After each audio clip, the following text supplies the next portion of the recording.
Netflix releasing never-before-seen video of Sean Diddy Combs filmed just days before his arrest on charges of sex trafficking and racketeering in 2024. We're losing. We're losing. We have to find somebody that'll work with us that has dealt in the dirtiest of dirty business. Diddy, Sean Combs. They tried to bury it. They tried to erase it. They tried to make sure no judge, no jury, and no courtroom ever saw it. But Netflix just exposed the one piece of evidence that could reopen the entire case and push Diddy's sentence dangerously close to life. Because when hidden evidence resurfaces, it doesn't just change the story, it changes the verdict. The moment the documentary dropped, the world felt something shift. Not a shock, a disturbance.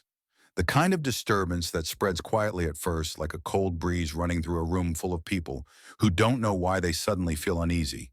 But within minutes, unease turned into shock. Shock turned into speculation. And speculation turned into something far more powerful: fear. Because the footage Netflix released wasn't just unexpected, it was forbidden. It was footage the courtroom never reviewed, footage prosecutors never used, footage the judge never saw and wasn't supposed to see. Yet here it was, streaming on millions of screens at the same time. Clear, undeniable, unavoidable. Inside legal circles, phones lit up within seconds. Attorneys who handled major federal cases began exchanging messages like, "Where did they get this? Why wasn't this submitted? This was never part of discovery." This changes everything. The public watched the clip through shock. The legal world watched it through horror, because everyone knew exactly what it meant. The system missed something, or someone made sure it stayed hidden. And in a case already drowning in controversy, any missing piece can become the spark that ignites an entirely new fire. A fire dangerous enough to burn through old rulings, old assumptions, and old protections. Netflix didn't just release a documentary. They cracked open a door the justice system had closed. Inside the courthouse, the reaction was immediate. Staff whispered in corridors. Clerks shared fragments of news. Prosecutors forwarded the footage straight to the judge's chambers without waiting for morning protocol. Even seasoned federal officials admitted privately, "We were not prepared for this," because they understood the truth faster than the public did. When evidence bypasses the courtroom and hits the world first, the judge is forced into a corner. He cannot pretend it doesn't exist. He cannot ask the world to unsee it. He cannot ignore the questions it raises about the integrity of the original sentence. And the question rising louder than any other was the one nobody wanted to confront. Could this footage push Diddy's sentence toward life? The footage itself wasn't explosive in the way people expected. It wasn't dramatic. It wasn't theatrical. It wasn't edited for shock value. It was simple, raw, clean, and that made it far more dangerous. Because sometimes the most devastating evidence isn't the kind that screams, it's the kind that whispers. Viewers froze frames. Analysts dissected moments. Creators pulled clips into breakdowns. Journalists studied the timeline. But the people who reacted the strongest were the ones inside the legal system. Their eyes didn't look for drama, they looked for implication. And implication is where the danger begins. Because the footage suggested something the courtroom never argued. A pattern. And in federal sentencing, a pattern can be everything. Patterns turn isolated moments into behavioral indicators. Patterns turn confusion into intention. Patterns turn a sentence into something much, much harsher. In the hours after the documentary release, prosecutors drafted internal notes stating the footage may reflect behavioral context relevant to escalation. That phrase alone is a nightmare for the defense. Because escalation means risk. Risk means danger, and danger means a judge has full authority to increase a sentence. Life imprisonment doesn't come from a single moment. It comes from a pattern. And suddenly, Netflix had shown the world a pattern the courtroom never discussed. Inside MDC Brooklyn, the reaction spread like wildfire. Inmates passed around printed articles. Officers exchanged looks. Even staff unfamiliar with the case felt the tension radiating off every new headline. People began whispering the same sentence over and over. This could push him to life. Diddy felt the shift not through official channels, but through the atmosphere. Through the way time seemed to thicken. Through the way conversations quieted when he walked past. through the pressure of knowing that something outside the walls, something he couldn't control, was changing the path of everything inside them. He had expected appeals. He had expected headlines. He had expected criticism. He had not expected this. He had not expected a giant like Netflix to drop footage that had never touched the courtroom footage that could open the system's eyes again after they had already delivered their judgment. Meanwhile, the legal commentators across television and podcasts debated in real time. Can a judge consider documentary footage? Does this open the door to resentencing? Could this qualify as new context impacting public safety assessment? The answers weren't clear, but the concern was judges cannot use a documentary as evidence, but they can use the behavior within it to question whether the sentence fits the man. And when a judge begins questioning, everything becomes unstable. A sentence becomes a suggestion, a judgment becomes a draft, a conclusion becomes a conversation. Inside the courthouse, one statement began to circulate among staff. If this footage aligns with prior allegations, the sentence could absolutely escalate. And that possibility, that dangerous, growing possibility, became the storm hanging over the entire case. Because Netflix didn't just reveal something the courtroom never saw, they revealed something the courtroom may be forced to confront. Before we continue deeper into this unraveling story, let me ask you directly. Do you believe hidden evidence, even if shown in a documentary, should influence a man's sentence? Or should the justice system ignore what the world has already seen? Tell me your thoughts below. This question will divide everyone watching. Now let's get back to the story, because the real impact of this evidence isn't in what it shows, but in what it forces the judge to reconsider. And that reconsideration could lead straight toward life in prison. The shockwave from Netflix's hidden evidence didn't fade overnight. It grew. It sharpened. It turned into something heavier, something the legal system could no longer pretend wasn't happening. Inside the courthouse, the reaction evolved from confusion to calculation. Because once evidence surfaces publicly, once millions of people begin dissecting it frame by frame, the court is forced to do something it hates. It must look again. Judges may be powerful, but they're not immune to what the world sees. They know scrutiny. They know pressure. They know the difference between a trending rumor and a piece of footage that exposes a gap in the system. And this footage didn't expose a gap. It exposed a hole big enough for doubt to crawl through, the kind of doubt that puts a judge in a dangerous position. Because now the world isn't asking whether Diddy is guilty or innocent. They're asking whether the justice system overlooks something that changes the weight of his entire sentence. And when that question begins to echo, the judge has only two options: ignore it and look weak, or confront it and risk everything shifting. He chose confrontation. Behind closed doors, the judge quietly ordered a collection of materials rarely requested after sentencing. Not just the Netflix footage, but every behavioral report, every sealed allegation, every prior claim, even the ones dismissed, unproven, or never filed in open court. This wasn't curiosity. This was analysis. Because judges don't reopen closed files unless they suspect the original picture was incomplete. And now the picture was getting darker. Prosecutors sensed an opportunity. They began piecing together a narrative that had never been spoken aloud, one connecting old accusations, recent behavior, and now the Netflix footage that hinted at a pattern. Patterns in federal law are gold. They give prosecutors leverage. They give judges justification. They turn speculation into structure. One prosecutor described the situation perfectly to a colleague. This isn't about the footage. It's about what the footage unlocks. Meaning, if this clip aligns with prior allegations, even indirectly, it could be enough to argue for sentencing enhancement. Enhancement is the doorway. Life is what sits behind it. Meanwhile, Diddy's defense team spiraled into chaos.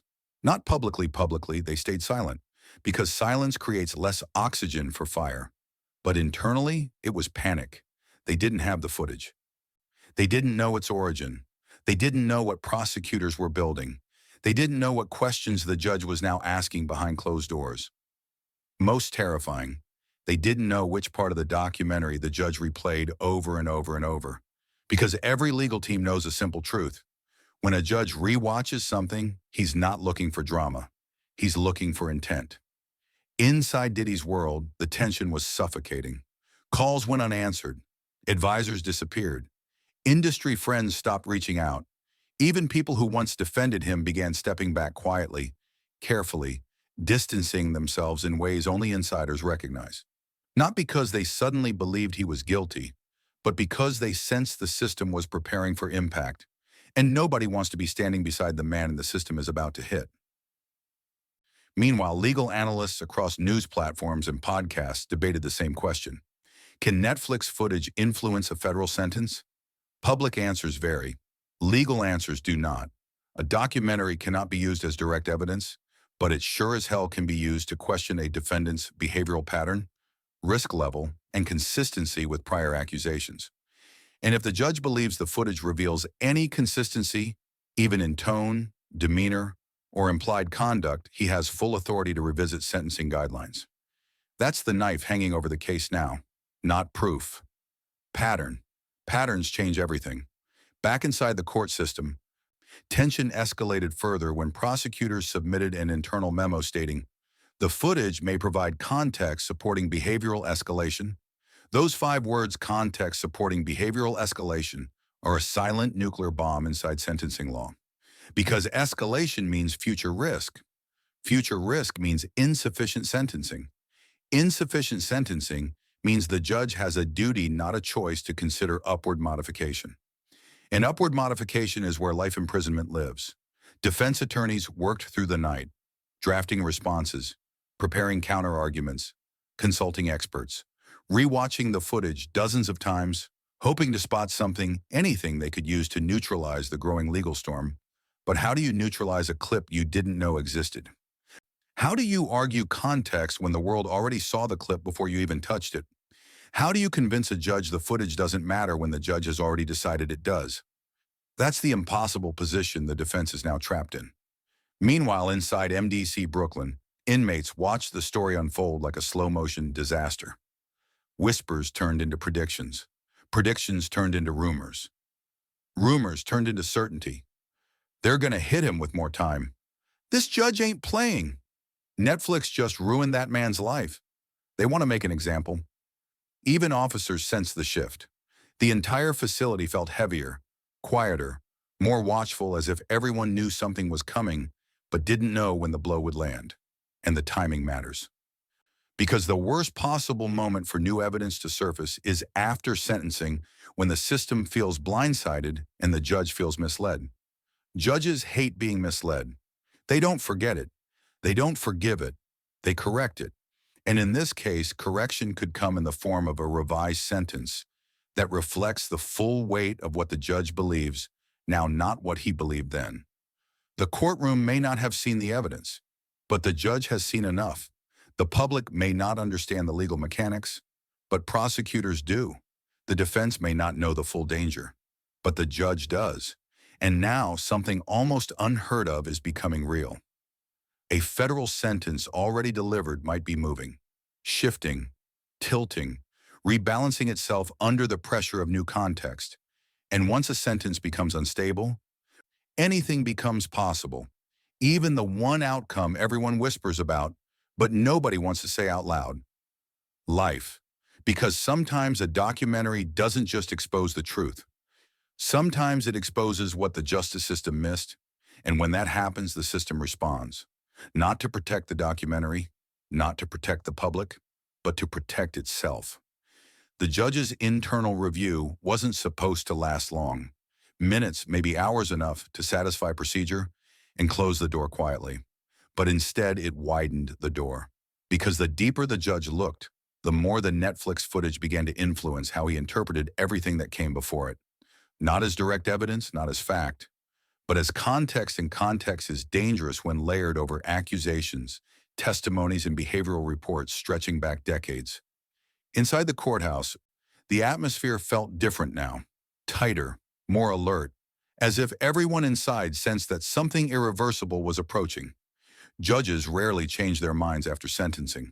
Rarer still is a judge who reopens a case voluntarily. But the rarest of all the moment legal experts fear is when a judge begins questioning whether they misjudge the weight of a man's behavior. That is the moment when consequences stop being hypothetical. Prosecutors knew they had momentum. Their tone shifted from cautious to confident. Suddenly, they weren't simply reviewing the footage, they were building around it. Connections, patterns, behavioral consistencies, all the pieces that once felt too scattered now aligned.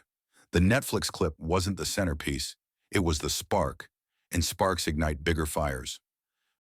An internal prosecutor briefing revealed what many suspected.